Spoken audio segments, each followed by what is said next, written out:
If it's happening in New York, New Jersey, or Long Island, hear about it with Joe Piscopo. Mornings, 6 to 10 on AM 970. The Answer.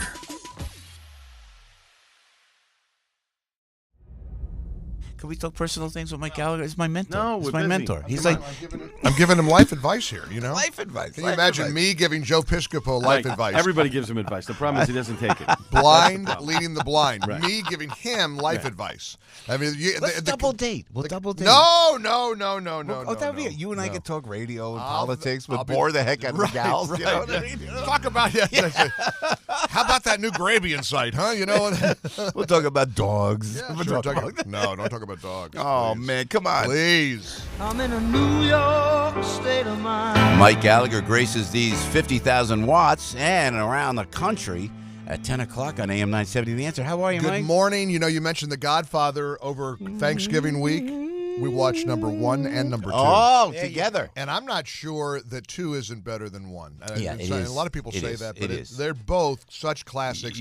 And then after watching it, Joe, then I wanted to read about the making of it. Yeah, And yeah, how Francis Ford Coppola was miserable during the filming of the first one because he needed the work. Yeah. Every other big director passed. Yeah. And Paramount's complaining about everything about every the film. casting choice they didn't want Too dark. Yeah. And then number 2, he said Godfather Part 2, it was a joy for him because then he had all the control he wanted and he got to have a blast. Yeah, it was a better film. Frankie Five Boroughs is the ultimate expert in the Godfather films, and as why I brought Italian it up. Americans, 99.9% of Italian Americans are not in the mafia. But when you have to admire Mario Puzo writing that script with Coppola, with the direction, Gordon Willis. I mean, but Pacino and De Niro. I mean, it's just how the patience of those actors. Because there's I never learned that. I remember Eddie Murphy, on Saturday Night Live, my buddy Eddie. I saw a very early age, at 19, he had patience on film. You have to have patience. The patience exhibited in Godfather 1 and 2 by Pacino and in 2 by De Niro. That is scary. The subtleties, the subtle scene, you know, something that just unfolds, something as simple as one of the gangsters telling the other gangster how you fry garlic and what you do to make a real Italian feast. Unbelievable. And I loved how food played such a big role in both of those movies. So we Frankie and I have this debate. This goes on. Yes. Do you watch 1 separately and then 2 separately, or do you watch the way they mingled the 2 together? What would be your preference? I did 1. I think you do them separately. Yeah, I think that's you watched right. the first one. Yeah, Joe and I are of the same opinion. Yeah. But that was a kind of a neat way to spend. You're not patronizing us because we're all Italians here, right? Is that racist? I mean, it's not like I'm calling you Pocahontas or anything. I'm changing my name. Pocahontas Piscopo. Yeah, Pocahontas Joe. Cover of the Daily News. Racist shame. Now, I'm going to have some fun today because I've called her Pocahontas last year. I joked about it. I don't want to say something that's racist. I'm not a racist person. If you pretended to be a superhero and I went around and started nicknaming you Batman, why would that make me racist? Because I'm teasing that you're Batman. He's teasing, obviously, the fact that she's, when she was at Harvard, characterized herself as a Native American Indian, and she... And what's worse, that or what Donald Trump said? I mean, really. Come on. I mean, and that's... And what she did is being obscured by him joking about... And he's told this joke a million times, so we're obviously, as you've done this morning, we'll break it down. Did you see the video, Joe, of Melania at the White House being greeted by the children? Did you see it, Mike?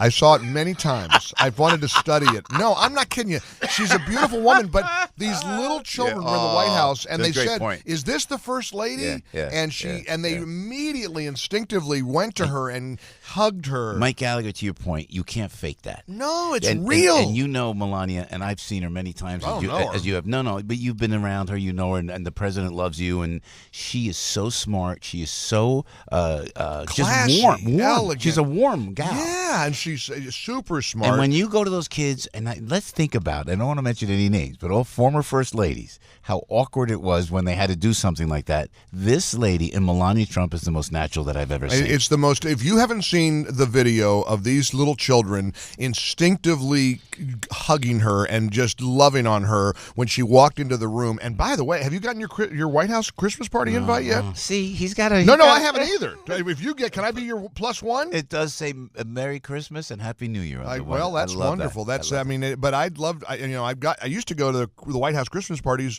under President Bush. I hope I get a chance to go under President Trump. He loves you. You were down there with we used to Salem. interview Donald Trump before he was president. What's I understand, but that doesn't mean I don't know what it's going to be like if you guys get the invitation and I don't. No, we're then like, I'm going to denounce. We're the black sheep of Salem media and of the White House. But Oh, when they need us for revenue, when you need to do New York, when you got to do an intro at a rally, let's get Joe.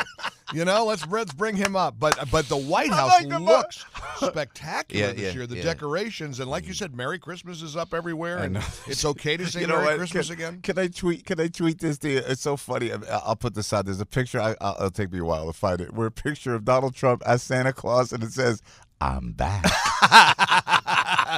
Merry Christmas once again. By the way, don't bring up the phone. My new fancy expensive iPhone 10. Yeah, you got this. Yeah, glitch. Yeah. I have to take it back.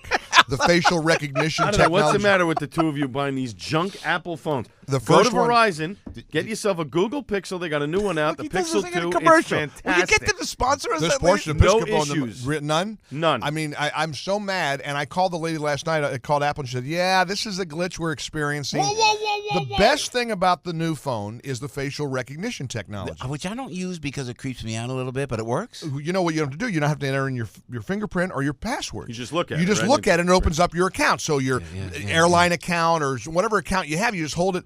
Well, it went out. That doesn't work now. Facial recognition has been disabled. Apple has a glitch. Where's $1,200, by the way, is the retail price of this phone. Keep spending that money. $1,200, and you can't get the facial recognition. That's what it costs. No, I think I might have got a deal. I got a deal too. I got one through the company. They gave me a discount, but I know the retail was like Salem gave you a company. Yeah, I got it. Can I get that? After I get your White House invitation? They send that to you. Tell me that. Send that. No. They send that to you in an email. Unfortunately, it's a mass email, so he deletes it. He doesn't read it. Right, he just thinks it's junk. Yeah. So wait a minute. So you get a discount from Salem on the iPhone? Yeah, well, on all Apple products. Yeah, no one tells it's a me big anything. company. Don't Salem's tell a me big anything. company. Yeah, so I'll you're have to look into you're it. a very big, important part of it. Yeah, I could tell because no one tells me about that. Nor they get invited to the White House. All right, Merry Christmas. And now Mike's spreading the end is near. Oh God, look at you, Mike. You are so much fun, Great man. seeing you guys, and I love being here. This is such a big deal. Councilman Joe Borelli in here, and Frankie. You Five could Bros watch all Mike. dressed up. You could watch Mike Gallagher. By the way, Pavilion's doing a great job. Yep, we're streaming That's as a great well. job. MikeOnline.com. We are Check it taking out. this seriously. We got a lot going on. Lots and of cameras. Lots do of, not miss Mike Gallagher. This is the man. Makes all the sense in the world. And to see Joe Piscopo in full makeup and costume, and we're looking like $1 million on a Tuesday. I'm dressing as Pocahontas tomorrow. I just to be politically correct. Careful. Mike Gallagher, 10 o'clock. Guys, Hey, happy that's Tuesday. it. Love you, Michael. Thank you, man. 8:50. Everybody knows this guy. Now, everybody knows he can do a radio show. Joe Piscopo. Mornings, 6 to 10 on AM 970. The Answer.